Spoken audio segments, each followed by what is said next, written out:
বাংলাদেশের রাজনীতিতে আবারও উত্তেজনা। গণ অধিকার পরিষদের সভাপতি নুরুল হক নুরের উপর হামলা, পটুয়াখালীতে ভাঙচুর আর রক্তক্ষয়ী সংঘর্ষ।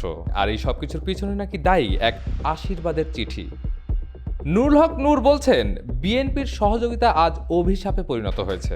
ঘটনার গভীরে গিয়ে জানা যাচ্ছে এক বিস্ফোরক রাজনৈতিক বাস্তবতা। 13 জুন শুক্রবার বিকেল, স্থান পটুয়াখালীর গলাচিপা উপজেলা পরিষদ। এক জরুরি সংবাদ সম্মেলনে নুরুল হক নূর বিস্ফোরক ভাষায় বলেন, বিএনপির সিনিয়র যুগ্ম মহাসচিব রুহুল কবির রিজভী যে চিঠি পাঠিয়েছেন, সেই চিঠির জেরেই এখন গলাচিপা দশমিনা জ্বলছে। তিনি সরাসরি অভিযোগ করেন, হাসান মামুনের অনুসারীরা আমাদের অফিসে ভাঙচুর চালিয়েছে, নেতাকর্মীদের ওপর হামলা করছে, এমনকি দোকান বাড়িও রেহাই পায়নি।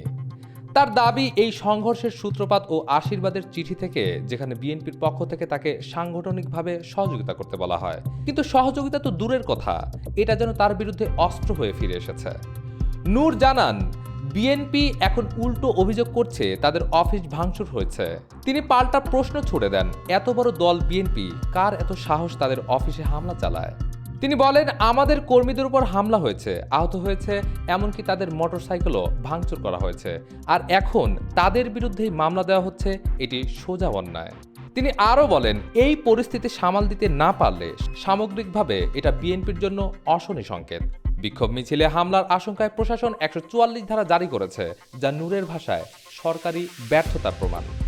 তিনি প্রশ্ন ছুড়ে দেন, যদি এখনই পুলিশ কোমর সোজা করে না দাঁড়ায়, তবে সামনে কিভাবে সুষ্ঠু নির্বাচন হবে? এই ঘটনায় রাজনৈতিক মহলে মিশ্র প্রতিক্রিয়া তৈরি হয়েছে। নূরের বক্তব্য থেকে এটা স্পষ্ট, বিএনপির অভ্যন্তরীণ বিভাজন ও মাঠ পর্যায়ে সমন্বয়ের ঘাটতি এখন গণ আন্দোলনের জন্য বড় বাধা হয়ে দাঁড়াচ্ছে।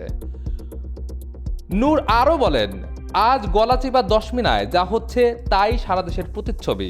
বিরোধী দল যদি নিজেরাই নিজেদের মধ্যে সংঘাতে জড়িয়ে পড়ে, তাহলে সরকার পরিবর্তনের স্বপ্ন কি স্বপ্নই থেকে যাবে?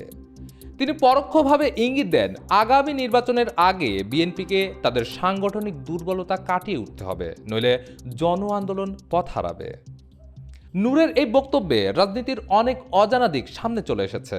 বিশেষ করে মাঠের রাজনীতিতে কেন্দ্রীয় চিঠি বাস্তব ফলাফল কেমন হয়, তার এক বাস্তব উদাহরণ হয়ে থাকলো এই ঘটনা। সারা দেশ যখন নির্বাচনীমুখী উত্তেজনায়, তখন বিরোধী দলগুলোর মধ্যকার এই অস্থিরতা দেশের গণতন্ত্রকে আরেক দফার অনিশ্চয়তার দিকে ঠেলে দিচ্ছে। নূরের মতে, যদি প্রশাসন এখনই অবস্থান পরিষ্কার না করে এবং বিরোধী দলগুলো নিজেদের মধ্যে বোঝাপড়া না করে, তবে সামনে আরও বড় সংঘর্ষ দেখা দেবে।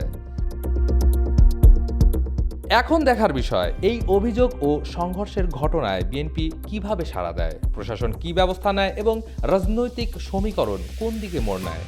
এটাই কি বিরোধী জোটের ভিতরে ভাঙনের শুরু, নাকি এটাই হবে নতুন রাজনৈতিক সমঝোতার সুযোগ? আজ এ পর্যন্তই। এমন আরও গুরুত্বপূর্ণ তথ্য পেতে চোখ রাখুন ডেইলি মিনিটে।